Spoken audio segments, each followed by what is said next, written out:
And we are back, ladies and gentlemen. Hello, I'm here. I'm playing Vampire's Tale. And this is one of those cities in Draxylvania that I should remember the name of. But I don't. It appears to be the locked door to this house. There was too much talking in between then and now. Alright, anyway, I'm back. Good to be here. Good to see you. I'm not sure I need a wheel. How do you know? Just, you might need it, so potentially take it. It's Seriously. a bell. I wonder what it's full of. Rainwater. Why? What do you think it's full of? If I had to Mayonnaise. guess, I'd say rainwater. But it's what's under the rainwater that interests me most. Maybe inside that barrel is the decaying body of Mr. Martinelli's business partner. Wait, what? After a heated argument one night, Mr. Martinelli killed his business partner, chopped his body into tiny little pieces, and sealed it inside the barrel. Wait. Afraid that dragging the barrel away might arouse suspicion, Mr. Martinelli decided to hide it in plain sight. But now, every time he walks past it, he thinks he hears the muffled screams of his business partner saying, "Why? Why? Why?" Froderick? Oh, Froderick. What did I tell you before? Reading too many books is going to rot your brain. I don't think you can blame books for that, much as they tried to blame comics back in the 40s through 60s. No, that's pretty much all on Froderick right there. Let's see what's in here, shall we? Froderick Frankenstein. Well, seeing as how it's a stable, I'm gonna guess there's, livery stuff in there. Maybe a horse. Possibly a cow. And given this place, there's a possibility of a walrus as well, but this place is bizarre. Ooh, license plate. Novelty license plates. Drac Bits. What is that? Oh, Drac Bits? That was one of my favorite breakfast cereals, along with Captain Creeps and Frosted Corn Steaks. They're great! Meh. NCC 1701? That doesn't make any sense. It would if you were socially awkward, lived in your mother's basement, and wore fake pointy ears. Okay, her ears are I naturally don't pointy. appreciate that name. I think this world needs to offer more support to those individuals such as myself who are plasma challenged. Plasma challenged? Hemoglobin deficient? Keep trying. I'm sure you'll come up with something. Hey, cut her some slack. She finally accepted it, at least. Jeez. How vulgar. This was probably made by some little goth kid who got kicked out of his local angst club for wearing too much eye makeup. Vamp Suck is the one that... It says Op Oz Teeth. I think it says O positive. Why would it say that? In case of a carriage accident? Yeah, that's why. AME forever. Sounds like somebody's a little full of themselves. Or just somebody likes movies. It's a horseshoe. I bet that's somebody's lucky charm. Lucky charm, huh? I prefer green clovers, pink hearts, or blue diamonds. How many times are you going to reference Lucky Charms in one You don't game? need that. The horse is already wearing shoes. Yeah, but you might need it. You never know. Weird. That's a number for our rehearsal room at the Pelly Institute of the Operatic Arts. The plate is French, too. On the bottom it says Par Arts, quality since 1870. Oh my god. I love it. Seriously, Google it. Hello? Is anybody in there? Nope. No one in there. It must be safe to open. Apparently you have never heard of the Stable Shed Slasher Massacre of 1865. No. But I'm sure I'm going to hear about it in a second. Well, not if you're going to have that attitude. Forget it. Go ahead and open it up yourself. I dare you. I want to take a peek in here. It's not unique to Pixar, Just but as Google I thought. the Pixar A storage number. shed. Yep, storage shed. Anyway, That saddle blanket could be useful. But I don't want to carry it around. So I'll keep it in mind. see, I just Googled the Pixar number. It's been in a lot of movies. From Harry Potter to Shrek. It's a broken old saddle. It's all dusty and cracked as if it's been through the desert. I bet on a horse with no name. I like that song. I don't want to pick that up. How do you know? You might need it. It's tack and harness for a horse. Of course. No. Okay? You're awfully picky choosy for someone who's supposed to be doing what I tell them. It's 2 sacks of barley and oats. Wow, they must really consume a lot of oatmeal and beer. Give me that. That is not going to happen. Man, you picky. Picky, picky, picky, picky, picky. Well, would you look at that? It's the 1890 Girls of Draxylvania Slap-on Tools calendar. Look, this one is showing both of her calves. You man and your obsession with tools. Yes, tools. That's what he's looking at. It's a horse. Of course. Not again. So, Mr. Horse, do you know how I can get that boot thingy off of you? I speak a little horse. Let me have a shot. Yo!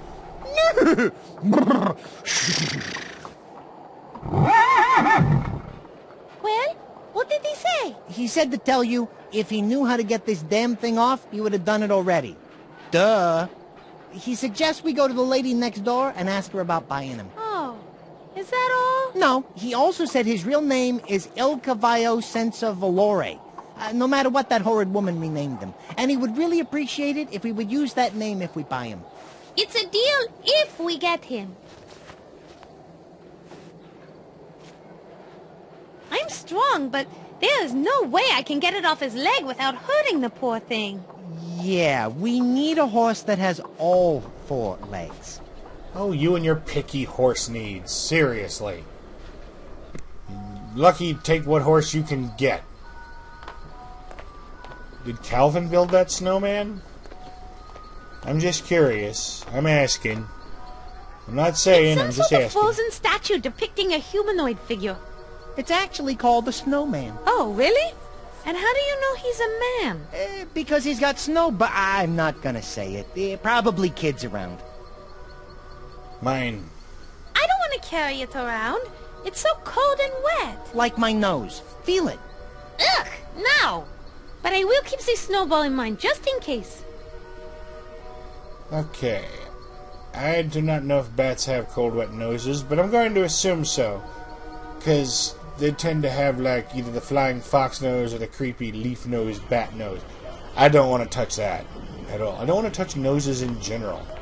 Seriously, who goes around going, you know what, I want to touch noses? It's a sign for the dress shop. Actually, Mona, it's a dress shoppy. That is stupidity. Yes, it is. It's a window looking into the dress shop.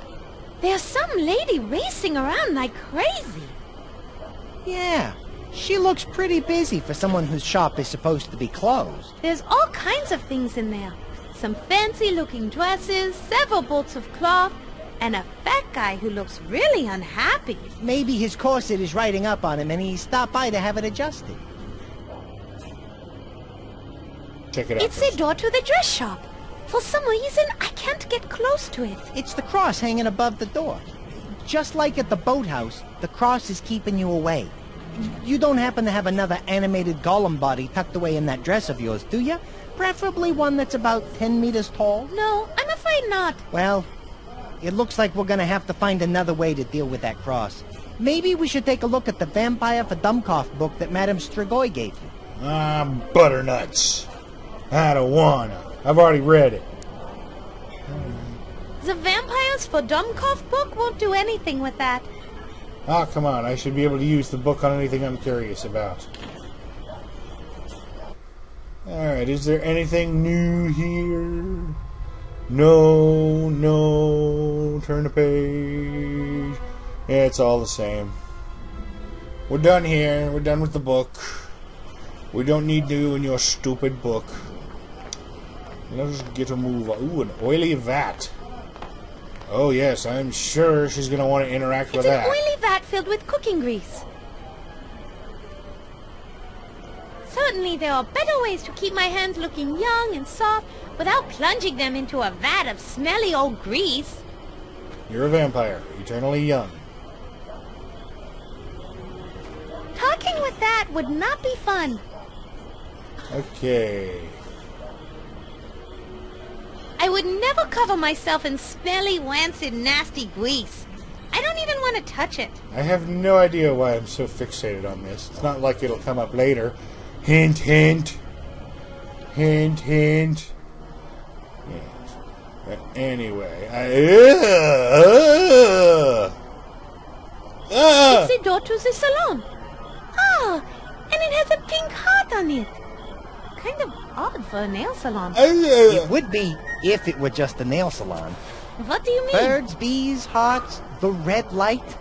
Any of this getting through? Nuh-uh. Gee. It's a sign for that nail salon. It says the nudge nudge wink wink nail salon in quotes. I'm not sure that's a real nail salon, Mona. Why do you say that? You tell me! Beside the fact that their building is located in the red light district, it's covered with a bird and bees. How do you know this is a red light district? My first clue was that big red light hanging over their door. Nose. It's like olive oil crossbred with one of the Spy versus Spy guys. Oh my god. Oh my... It's a woman standing outside of the nail salon. That woman is definitely a working girl, Mona. I think she's in the process of doing a little self-promotion. Yes, let's talk to her and get it over with. Hi there, miss. What can I do you for? Sorry to disturb you, but may I speak with you for a moment? That depends. Are you in any way associated, affiliated, related to, or working with any member of a local, regional, or national law enforcement organization, particularly those identified as being tasked with reducing or eliminating the act of human fulfillment? Human fulfillment? She means no, she is not. Well then, hello there, honey. It's a pleasure to make your acquaintance. How can I help you? No, I don't want to close. I don't need a close up. I don't need a close up cut. Oh god. Oh god. Do you work for the salon? Work has such a negative connotation. I like to think that I live my life in the pursuit of pleasure, mine and others. My relationship with the salon allows me to pursue these personal interests while simultaneously providing me with an ongoing source of income. Right now I'm standing lookout for a private nail salon event going on inside. It's like she's the human form of a What sort of were-raven. work do you do? I like to think of myself as a small event planner, or possibly a personal entertainer. In terms of the specific services I offer, that generally depends on how much my client is willing to spend. Was there something particular you had in mind? Uh-oh, Mona. That constable over there's eyeing you pretty closely. You'd better be careful, or you might get picked up for solicitation. It's like she picked up an expensive drug habit of snorting pianos. Solicitation of what? Mona, you seem to be having some difficulty grasping the situation. This lovely lady here... Why, thank you! And I might say you are by far the most attractive bat I have ever encountered. Do not flirt with Bat. Too kind. Anyway, Mona, to put it bluntly, this woman is, well, she does stuff to make people happy, especially penicillin manufacturers. Oh, I guess I understand. I think. Forgive me, I don't have much experience in these, areas. There's nothing to forgive, darling. You know, you are quite attractive. I'm not sure what you're doing right now, but would you ever consider a career change? We offer flexible hours and an excellent benefits package. We would have to put a little more foundation on those cheeks, though I'm afraid you're looking rather pale. Yeah, no. She's undead. That would be necrophilia. So no. Big no. I am an opera singer, and while I appreciate the opportunity, I'm afraid my plan is to travel back to my beloved Pelly so I can resume my opera career. Yes.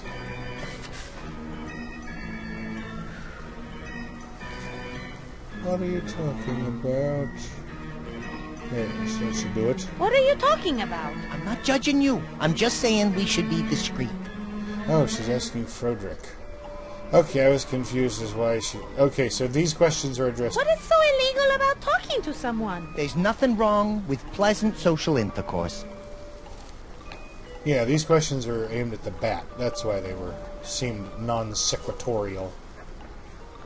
Why are you standing out here in the cold? You can thank Constable Bud Crane, the cop standing over there. He's not a big fan of the nail salon services. So I have to stand watch to warn the private party we are having inside, in case Constable Crane decides to have a raid. Believe me, I'd rather be inside nice and warm. Why would Constable Crane not like a nail salon? Oh, I have a bunch of theories on that, and none of them good. My leading theory is that he has a serious inferiority complex because his older brother Lou is such a big-town hero and overshadows Bud at every turn. So to compensate for his shortcomings, he's way too wound up. He really needs to get relieved of his duties for harassing a perfectly harmless nail salon? Yes, exactly. If he'd go away or someone got rid of him, that would be a relief, believe you me. What private party? We'll keep this on the down low, but Burgermeister Willem Vinton and a bunch of his cronies from the next village over are having some political discussions in there. Very delicate ones, and they don't want to be disturbed. Disturbed by who? The Vice Squad. Vlad's Landing Vice, which Constable Blood Crane over there is the head of, doesn't like my business practices and is constantly trying to shut me down. But we are so good at nails that the politicians keep allowing us to reopen.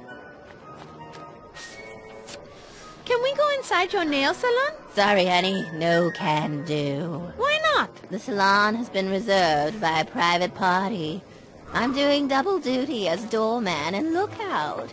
So unless you are part of the Gotford Falls City Council, I can't let you in. May I ask your name? Certainly. Today, my name is Iris Vivienne. What do you mean by today? Your name changes? Of course. My name changes with my mood. I'm in an Iris mood today, but tomorrow I may be somebody else. My customers enjoy a certain level of variety. Might I ask your name? Mona. My name is Mona. Well, what a coinky-dink. I use the name Mona all the time. It is a perfect name for a woman in my profession. Ah! And what is so gosh darn funny? Nothing.